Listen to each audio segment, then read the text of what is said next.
Kirk, who was supposed to give this talk, and then my colleague Thomas Kerr agreed to do it, and then he called me this morning ill in bed, and so you can imagine crossing the street over the conference center this morning. I was carefully looking both ways and ensuring I'd make it here safely, but it's my pleasure to be here, and I have no conflicts of interest to declare. And I've been tasked with talking about HIV treatment as prevention among injection drug users, and I'll spend a fair amount of energy talking about the local circumstances here where we have had a fairly impressive HIV epidemic among injection drug users. That culminated in a 20%, almost 20% HIV incidence, coinciding with the advent of combination antiretroviral therapy. And we as a group responsible for the treatment of HIV throughout this province were tasked with answering the question, could we provide treatment to drug users? This is going back to a time that I think you'll all remember, where concerns about adherence, resistance, really had people nervous about being able to provide treatment to people who were actively using drugs. This was the impact in the province in terms of people prescribed antiretrovirals. But the key thing is that this is people who were on treatment. And about a decade ago now, we did a linkage study where we looked at the vital statistics registry and showed that there was a significant proportion of people who were dying without ever receiving treatment.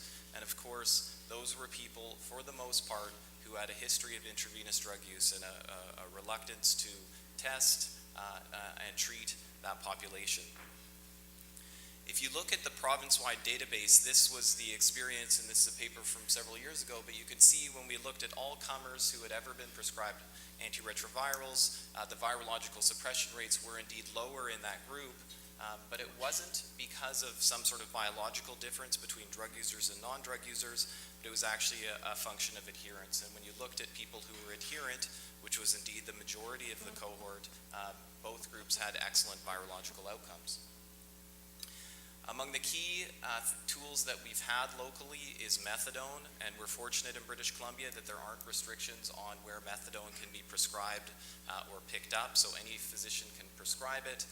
It can be dispensed from any pharmacy under witness ingestion, and that's been extremely helpful. When we've looked at survival among drug users in comparison to non-drug users, as we did several years ago, we found that the mortality rate, whether we looked at all-cause mortality, including overdoses and suicides and things that you wouldn't expect to be impacted by antiretrovirals, or whether we looked at removing those causes of death, the survival between drug users and non-drug users was very similar.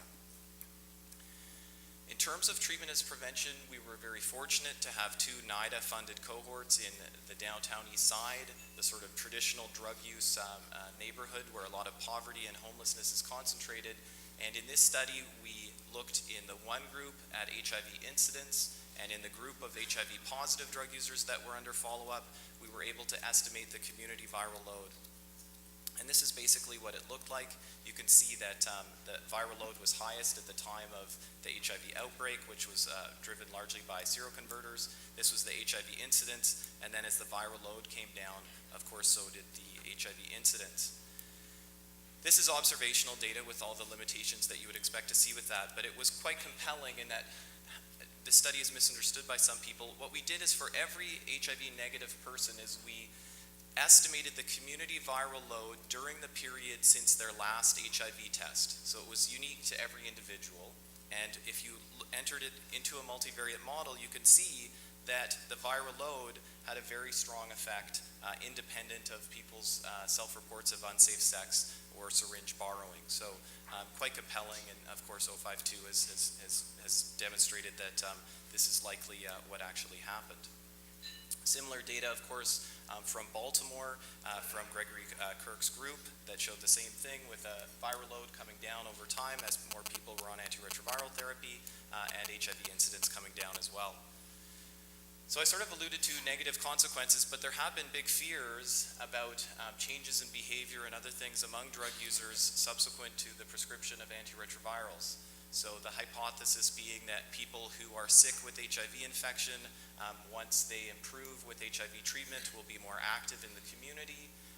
Other hypotheses about people, if their viral load is undetectable, they'll be less likely to be safe with needles or use condoms. And so we've looked at some of these questions locally.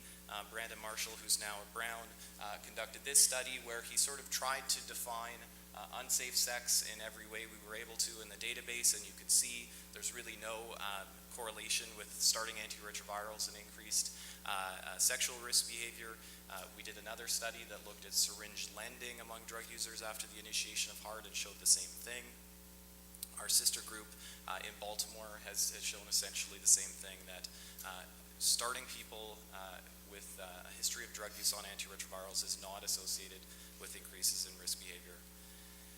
Of course, a huge challenge is antiretroviral resistance, and this editorial isn't specific to drug users, but it certainly has been a concern in drug users that because of the relationship between non-adherence and resistance and potentially increased risk behavior, that prescribing antiretrovirals to drug users could lead to an epidemic of antiretroviral resistance in the community. We have looked at this here locally, and we found no association between a history of drug use and higher rates of resistance, and that data was part of this meta-analysis, which looked at studies internationally which have compared rates of resistance among drug users and non-drug users, and you can see this is really a dog's breakfast. There was one study that showed association, higher rates of resistance, and one that showed a lower rate of resistance, but the combined estimate here really shows quite clearly that there aren't higher rates of resistance. Now, the question is why? I've just told you that rates of adherence tend to be lower, and that there's obviously a relationship there that we know, and I think that that paper by Richard Harrigan from several years ago helped explain why this might be. And what he did is that he looked at the risk of resistance, this is amongst all comers here, and then rates of adherence as estimated by prescription refill compliance. And what this paper showed is that the risk of resistance is actually quite high if you're very adherent but not perfectly adherent. So if your adherence by this measure is about 85% over the course of a year, your risk of developing resistance is very high. Now, my experience with drug users is that their adherence patterns tend to follow a bimodal distribution where they just don't take much in the way of antiretrovirals and they end up over here, or they're the same as anybody else. And of course, there's lots of people that don't have a history of drug use that have challenges with adherence, which brings these groups together in terms of similarities. There are, of course, outstanding challenges. I think the Lancet series from 2010 did a great job describing some of the structural challenges that exist outside of the medical and the public health system when we're talking about drug addiction. I'm talking about sort of the quote-unquote war on drugs and the impact that that has on our patients when we pursue treating drug addiction as a criminal justice issue. We know, for instance, that HIV transmission in prison is a concern. That's not based on self-reported studies, but studies like this one, the famous Scotland study, which used phylogenetic techniques to show how HIV was being transmitted by sharing of syringes in prison. This is a work of my colleague MJ Malloy that showed a dose-response effect of incarceration events on non-adherence to antiretroviral therapy. The Baltimore group showed the same thing, looking at virological failure attributable to being incarcerated. This is a study I think you're all familiar with that looked at Texas. It wasn't specific to drug users, but I assume there's many drug users in this incarcerated group, and they showed that amongst those who were on antiretrovirals while incarcerated, only about 30% filled a prescription for antiretrovirals within 60 days upon release into the community. So just think of the public health implications of interrupting people's antiretrovirals when they go into high-risk environments like prison, or of course the implications when you're releasing people into the community where presumably drug use and sexual activity is taking place just as their viral load is coming up because they're not being prescribed antiretrovirals, or at least because of structural barriers, they're not availing themselves of them. I thought I'd comment a little bit about addiction treatment. I think this is something that we should continue to talk about at an international meeting. I really like the Cochrane collaboration, and I'm not familiar with any medication that has 2 Cochrane collaboration reviews showing that it's effective for 2 separate indications, but methadone does. It's effective for heroin treatment.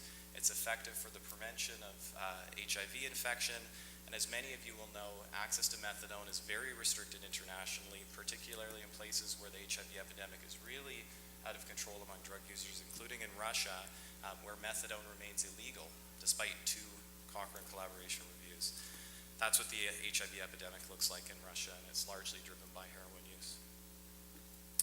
I thought I'd just quickly mention there are some exciting things on the horizon, and one is new medications for opioid addiction.